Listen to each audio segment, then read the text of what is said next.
Chelsea's centre-back situation has been a crisis, a problem all season, and with every step closer to the summer transfer window, there's some hope that we might do something to rectify it. Brighton's Jan-Paul van Hecke has been a reported target recently, as well as Murillo from Nottingham Forest, but today we're going to focus on the 25-year-old Dutchman to see what he might add to the squad. Welcome, Blue Believers, to another episode of the Stamford Sync, where we are syncing up with everything Chelsea FC. And today, we're doing a comparison video. It's been kind of miserable recently, talking about protests and the loss to Man City, so I've decided to do something a little bit fun. And today, with the news about how much Jan-Paul van Hecke might cost, I decided to see how he measures up to our most prolific centre-backs in the squad this season. That's not saying much. But guys, before we get into it, if you are enjoying my content and would like to see more, please do me the distinct honour of liking and sharing the video, subscribe to the channel, or just roast me in the comments, whatever gets you through your day. And guys, we are powering towards my goal of 2,000 subs before the end of the season. Just over 100 to go, so please do me the massive favour. That little click means the world to me, and if we can get to 2k before the summer, I would be super grateful. So, Jan-Paul van Hecke, there has been a piece of news today pertaining to how much he might cost. PYS posted on Twitter via Alex Crook from TalkSport, Brighton are expecting to recoup at least 50 mil from Van Hecke, who is attracting interest from the Premier League. Now, I've heard bits and bobs about Van Hecke this season. I don't follow Brighton particularly closely, but when I did my video the other day, I was talking about Murillo and Van Hecke as well. I did a very basic deep dive into the stats, and I was like, okay, this guy looks all right. And whilst doing my research for today's video about the comparisons between him and the two centre-backs in the thumbnail, I found this. So I was on SofaScore, right? And I was just interested. I'm not even sure. I don't normally do this, but I thought I would see who the top players via SofaScore on the Premier League are at the moment. And basically, SofaScore gives everyone an average rating, right? And I just wanted to see a list of the top players who are performing well in the Premier League this season. And I was very surprised to learn that Van Hecke is the 8th highest rated player in the entire Premier League this season. Now, there's a couple of things you can see on this little graphic here. The first thing is the player with minimum appearances, right? Because before I clicked that, James Trafford was in this and he'd only played 2 games. So I decided to click that to filter out anyone that hadn't played enough to be considered. And what we're left with is kind of what you would expect from the top few. Bruno Fernandes at the top, having an amazing season. Declan Rice, obviously a potentially title-winning Arsenal. Bruno Guimaraes, Rodri, Gabriel from Arsenal also having a great time. Mark Guehi, Erling Haaland, and at number 8, behind all of those massive stacked names, is Jan-Paul van Hecke. So he has quietly been going along, having one of the best seasons in the Premier League as per SofaScore. That's the really important thing here, right? Obviously, there's a lot of websites that have comparison matrix and do their own, statistical analysis of players and create their own kind of things. But I just thought it was particularly interesting that according to SofaScore, Jan-Paul van Hecke, currently 8th best player in the Premier League, fighting up there with the likes of Erling Haaland, Mark Guehi, Rodri, Declan Rice, Bruno Fernandes, and that in itself is a little bit nuts. So all of a sudden, that 50 million price tag doesn't seem to be so crazy, does it? Right, so what I'm going to do is compare Jan-Paul van Hecke and his statistics across the board to Trevor Chalobah and Wesley Fofana, because they have been our 2 most prominent centre-backs playing in the Premier League this season. So, we start off with their general stats and the heat maps, which I love. You know me, if you've been here before, you know I love me a heat map. So, we've got Van Hecke, Chalobah, Wesley Fofana. Ages, 25 Van Hecke, 26 Trevor Chalobah, 25 Wesley Fofana. So we're talking about the same kind of level of age and experience. Height, 189 centimetres for Van Hecke, 190 for Trevor Chalobah, so he is just a little bit shorter than Chalobah, and 186 for Wesley Fofana. Now, height isn't the be-all or end-all. You can be good at jumping, you can just be strong in the box and stuff, but, height is always a good, decent metric to have, isn't it?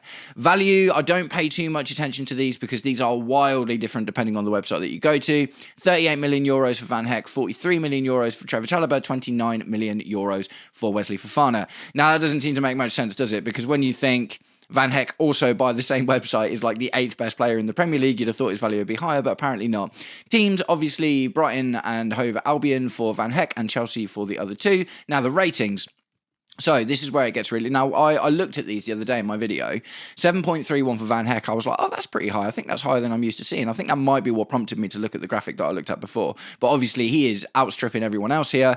7 for Trevor Chalobah, which I think is basically what you want from an average Premier League defender, and 6.95 from Wesley Fofana. So far, Wesley Fofana is the shortest, has the least value, and the lowest rating. So... At the very least, based on these initial stats we're looking at, it looks like Van Hecke would be an upgrade on Fofana at the least. So then we get into the heat maps. Now, the instant outlier, I'll go straight to Trevor Chalobah here, is obviously Trevor Chalobah in terms of the heat map. That is because Trevor Chalobah is being asked to play both of these positions. Trevor Chalobah will often play on the left when Wesley Fofana is there, or he'll play on the right when he's got more recently like a Yoro Hato, a Tosin Adarabioyo, or obviously when we had Benoit Badiashile there as well. So Trevor Chalobah is definitely doing a lot more across the pitch in general, but that's just because his versatility has been relied upon and basically to comfortably play those two roles. What you see from the other two is Van Hecke and Fofana are both very right-sided defenders. Van Hecke in particular is quite interesting because normally we focus on the big patches of red, but what you can see about Van Hecke compared to the other two in general is he's spending a lot more time dotted around other parts of the pitch getting into attacking positions, and also that will make sense when we take a little look at his attacking stats later. So there's not a huge amount to talk about from the heat maps. Like I say, Trevor Chalobah's is obviously an outlier because he's played the two different positions. Do you know what I mean? Very much. He's played on the left of a back three, played on the left of a middle two, and the right of a back three, and the right of the middle two as well. So obviously he's got a wider heat map. Jan-Paul van Hecke's is obviously a little bit wider and thicker than Wesley Fofana's in general, but that isn't what's interesting to me about it. The thing that's interesting is actually all of the tiny little dots, which shows you that a lot more than the other two, he's getting into more advanced attacking positions depending on what's going on. I imagine that's probably got something to do with set pieces. So moving on, we look to the match stats and attacking stats. Right now, the attacking stats are obviously not super important for defenders, but we'll go through them anyway. So match stats, they always do it back to front for me. Matches played, 30 for Van Hecke, 29 for Trevor Chalobah, and 20 for Wesley Fofana. Wesley Fofana obviously was injured for a lot this season, do you know what I mean? And when he came back into the team, he played really well, but he's been in and out because of inconsistent form. So we're looking at 30 and 29 for Trevor Chalobah. So at the moment, it seems kind of neck and neck, doesn't it? Between is Van Hecke that much better than Trevor Chalobah? The only thing we've got to say yes at the moment is the fact that he's supposedly the 8th best player in the Premier League as per SofaScore. Absolutely wild. Moving on to the attacking stats, things get a little bit interesting again. Goals, 3 for Van Hecke, 3 for Chalobah, none for Wesley Fofana. So Chalobah's chipped in with a couple of important goals, and Van Hecke does the same thing. So if we were looking to replace Chalobah with Van Hecke, then we'd be looking at a similar potential goal output. But the interesting thing is the next thing, the expected goals. Sorry, I've got the graphic a little bit messy on this one. 2.16 expected goals and 1.29 for Trevor Chalobah. So basically, Van Hecke looks like he's going to score more often. Do you know what I mean? And by a goal, essentially, because we are talking about over the league here. And what we're talking about with Trevor Chalobah is outperforming his XG by nearly 3 times. Do you know what I mean? So that is impressive in itself, but it says that it's not necessarily part of the way that he plays his game in general. He's just been able to appear in those situations and make those goals happen, whereas with Van Hecke, at least a little bit more, he is trying to get into attacking positions more because his XG is higher. 0.6 for Wesley Fofana, so obviously goal scoring not a big part of his game. Goals for game, 0.1 apiece for Van Hecke and Chalobah, none for Wesley Fofana. Shots off target, 0.1 for Van Hecke, 0.2 for Trevor Chalobah, 0.2 for Wesley Fofana. So, weird one. It seems like Van Hecke comes out worse there, but when the context is that's actually better when we move on to the next one, which is shots on target. 0.3, I think this is per game for Van Hecke, 0.2 for Trevor Chalobah, and 0 for Wesley Fofana. So even though Trevor Chalobah takes the off-target shots, do you know what I mean? Obviously, Van Hecke is expected to score more. He's got a higher XG, and he's shooting more on target when he is. Big chances missed, 2 for Van Hecke, 2 for Chalobah, none for Wesley Fofana. So without getting into the defending and the passing stats, which ultimately is what we're going to be looking at the moment, just looking at the general stats, it seems really close between Van Hecke and Chalobah. Obviously, Van Hecke's only a year younger as well, so it's not necessarily really obvious that he'd be that much better, but let's move on to what is starting to be the important stats, right? Passes. And what you can see here is Van Hecke essentially sweeps the board. I'll get into all the stats individually. Assists, 2 for Van Hecke, none for Chalobah, 1 for Wesley Fofana. 2 assists is 1 assist, it can be like a fluke or whatever. 2 assists, even though it's a tiny amount, it's still more indicative that his passing is better. Do you know what I mean? So that's already a good thing in Van Hecke's favour. Assists per game, 0.1, 0 and 0.1. So, not a huge amount there. Not really much to talk about because this isn't really any part of their game. Expected assists, this is a little bit more interesting. 1.3 for Van Hecke, 1.03 for Trevor Chalobah, and 0.59 for Wesley Fofana. So again, Wesley Fofana is just kind of getting left in the dust by Chalobah and Van Hecke in a lot of these statistics. But the expected assist thing there is really interesting because 0.3 expected assist is actually a reasonably large gap between centre-backs, because that's the other thing we're talking about here is centre-backs, isn't it? So it shows you, and obviously Van Hecke has got the 2 assists as well, whereas Chalobah didn't get any assists. So Van Hecke is obviously a better quality passer and is creating more chances, which is good. We love that. Long balls, another interesting one, because what obviously I think we want, well, not what I think we want to see, what I think the manager wants to see, I think Maresca wanted to see this, and I think Liam Rosenior wants to see this. I think he wants less long balls coming from the goalkeeper, and I think he wants more coming from the centre-back. He wants the goalkeeper playing short to the centre-backs. The centre-backs get further up the pitch, and the long balls land in more threatening attacking spots, essentially. So the interesting thing about that is Van Hecke is making a significant amount more long balls than his counterparts in this statistical analysis. Long balls for Van Hecke, 3.6 with a 40 per game with a 47.6% accuracy. Chalobah 1.7 with a 41.7% accuracy, and Wesley Fofana 1.1 with a 46.8% accuracy. Now, what I don't know is how good is Brighton's keeper at playing out from the back, essentially. Is that a thing here? But what you are seeing, obviously, is that Van Hecke has got a better long ball ratio, and he obviously attempts more per game as well. So that makes sense based on what we've seen from the goalkeeper, what we've seen from our current centre-backs, and the way that it looks like we want to play. Van Hecke seems to fit that mould a little bit more. The next one I thought was a little bit wild. It's tiny numbers, do you know what I mean? But it just shows the difference. We're going to talk about crosses. 0.3 crosses per game for Van Hecke with a 47% accuracy, none from Trevor Chalobah with a 20% accuracy, which doesn't seem to make any sense, and 0.1 with a 50% accuracy from Wesley Fofana. So Van Hecke is attempting 3 times more crosses than Chalobah and Wesley Fofana. And obviously a reason that's interesting as well is because if we go back to the heat map that we looked at earlier, we saw all of those little spots of yellow where Van Hecke was getting into other points of the pitch. So it shows you that he is trying to be an attacking threat in the right position, which is not the kind of thing we see from Chalobah or Wesley Fofana either. So if they've identified essentially that Van Hecke is a progressive passer, he can assist, his long balls are good, and he puts in the occasional cross, it's just more opportunity for fullbacks, wingers and stuff to get inside and try and congest the attacking spaces, right? So, I thought that was kind of interesting.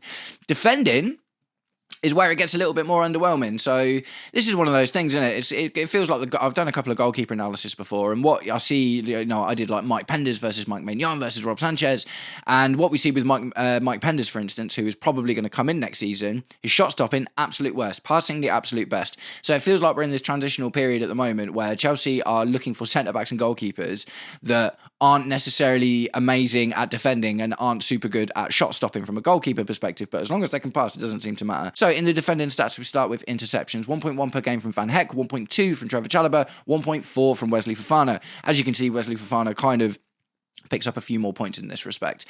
So Wesley Fofana, best interceptor of the 3 at the moment. Tackles, 1.5 for Van Hecke, 1.2 for Chalobah, 1 for Wesley Fofana. So not an amazing interceptor, and I'm basing that on the fact that Wesley Fofana is the best interceptor, and he's been pretty rubbish recently. But evidently the best tackler, which I guess is a good thing in terms of defending. Dribbled pass, 0.5 times for Van Hecke, 0.3 times for Trevor Chalobah, 0.2 times for Wesley Fofana. Now, Van Hecke comes out at the bottom here, but is that because he spends more time up high in attacking positions where it might be a little bit easier to dribble past him? So that'd be an interesting thing to find out. Clearances, 5.2 per game for Van Hecke, 5.7 for Trevor Chalobah, and 5.6 for Wesley Fofana. So again, Van Hecke comes out on the bottom in the clearances thing. So like I say, it seems like any interest in Van Hecke is largely based on his passing and creative abilities, which is unusual for a centre-back. Blocked shots, 0.8 for Van Hecke, 0.5 for Chalobah, and 0.8 for Wesley Fofana. So that's a good thing, right? Obviously, he's coming out in tackles and blocks, which mean, not intercepting much, getting dribbled past the most, and not making the most amount of clearances. But the 2 ones that he is coming out on top in, or at least drawing with Wesley Fofana in the last case, are important ones that we definitely need to see more of, because the amount of goals we have conceded this season to chaos in the box where the centre-backs didn't know what they're doing is a bit of a nightmare, isn't it? But the wild thing about this in general for me is we're not looking at clear, obvious, massive improvement in defending, right? And that is a little bit of a worry, I guess. Like, I'm a little bit concerned about that. Obviously, the passing's really, really good. His attacking stats were reasonably good for a centre-back as well, but we're not seeing him storm out in front in defending, which is a little bit of a worry, because that's kind of the problem we have with Tosin and Badiashile and stuff, isn't it? So I'd like to know what you think about that in the comments. But, we've got a little bit more to go through. But the defending stats there for me is a little bit worrying. He's not absolutely so clear in front of these other guys. But for whatever reason, these are all of the stats that have got him as supposedly the 8th best player in the Premier League. So I do find that interesting as well. Moving on to the last stats, the other per game stats and the cards. Successful dribbles, 0.1 for Van Hecke, 0.2 for Trevor Chalobah, 0.5 for Wesley Fofana. So we do know that Wesley Fofana likes to pick up the ball and run out with it sometimes. Ground duels 1. This is a good one, 2.7 for Van Hecke, 2 for Trevor Chalobah, and 2.1 for Wesley Fofana. So he storms out in front of that one, which is great. Aerial duels just comes in second. Van Hecke 2.9, Trevor Chalobah 2.2, and Wesley Fofana 3.2. So that's interesting actually, because Wesley Fofana's the shortest out of the 3 guys as well. So he's obviously the scrappiest and got the best jump on him. But it's not terrible, and ultimately better than Trevor Chalobah, which is the main comparison here, isn't it? Because by this point, I think we can already see that Van Hecke and Chalobah, for the most part, are coming out in front of Wesley Fofana. Possession lost. Now, this is not good. 9.9 times per game, so he's losing the ball 10 times a game at the moment. That's not a good stat at all. 5.8 for Trevor Chalobah, 4.9 for Wesley Fofana. So Wesley Fofana winning back a couple of flowers here. But again, that's just a little bit worrying, because it kind of married up with the defensive stats, like he's losing the ball a lot, he's not intercepting a lot. Do you know what I mean? It's just a little bit concerning there for a few more of the defensive stats. Fouls, 0.8 per game for Van Hecke, 0.7 for Trevor Chalobah, and 1 per game for Wesley Fofana. Wesley Fofana definitely has been a little bit rash recently, hasn't he? So, Van Hecke is very marginally in front of Trevor Chalobah in that respect. And, we'll get into the cards in a minute, but ultimately he's had a reasonably safe season, I guess. Was fouled 1.2 times for Van Hecke. So, again, it does that kind of speak to the fact that he spends a lot more time in attacking parts in the pitch. That is an interesting one. 0.6 for Trevor Chalobah, 0.7 for Wesley Fofana. That, to me, screams that, they're being asked to play in a specific way. So I do find that interesting. And then we get onto the cards.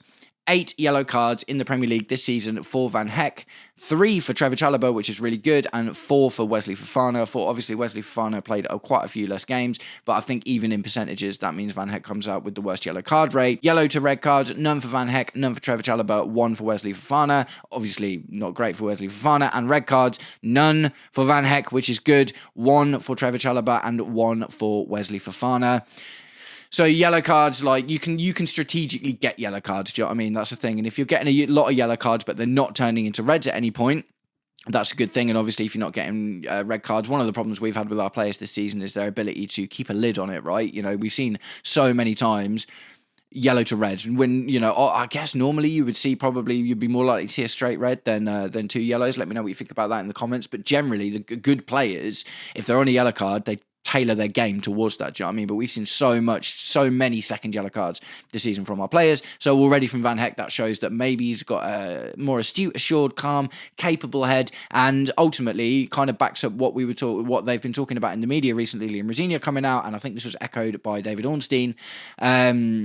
Looking for emotionally experienced players, or emotionally stable players that can keep a lid on it on the pitch when things are going rough. So guys, that's it. Now, I thought this was a really unusual one. Like I say, it kind of started off with, wow, Van Hecke is the 8th best rated player on the entire Premier League on SofaScore. And, like I say, I know SofaScore aren't the absolute arbiters of who's good and who's not, but obviously you get a generalization about what, they obviously weight stats differently to other websites and stuff, but generally that's pretty good. But when you go through the stats individually, it's a bit wild, isn't it? Because like I say, obviously his attacking stats are really good for a centre-back. His passing stats are really, really good. Like, he totally came out top trumps over the other 2 guys easily in the passing stats. But then when we got into the defending stuff, it was a little bit more concerning, wasn't it? Because what we need is more astute defending in general, and he loses the ball a lot more. Do you know what I mean? He's getting dribbled past a lot more, and, would we be asking him to get into these kind of attacking positions that he's done so well with in the Brighton team, where he's putting crosses in and he's getting assists and stuff? So I don't know. That just seems a little bit of a weird one. I like Van Hecke in general. I've only started really looking into him recently, and I think, yeah, okay, cool.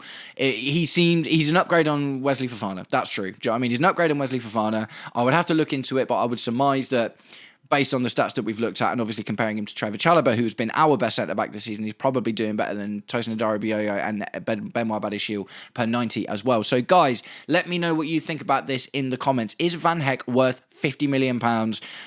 Is it a significant enough upgrade? Are the collection of stats together indicative of the kind of player we want, or is it just... Sorry, I just have to stop there. There's a wasp flying around in the room I'm in, and I don't want to get stung. Mate, he's massive. I think I might actually be a hornet. Anyway, before I get stung, I'm going to wrap the video up, guys. Let me know what you think in the comments. Thank you very much for sticking around until the end. If you did, I'll catch up with you very, very soon. Take it easy. Peace.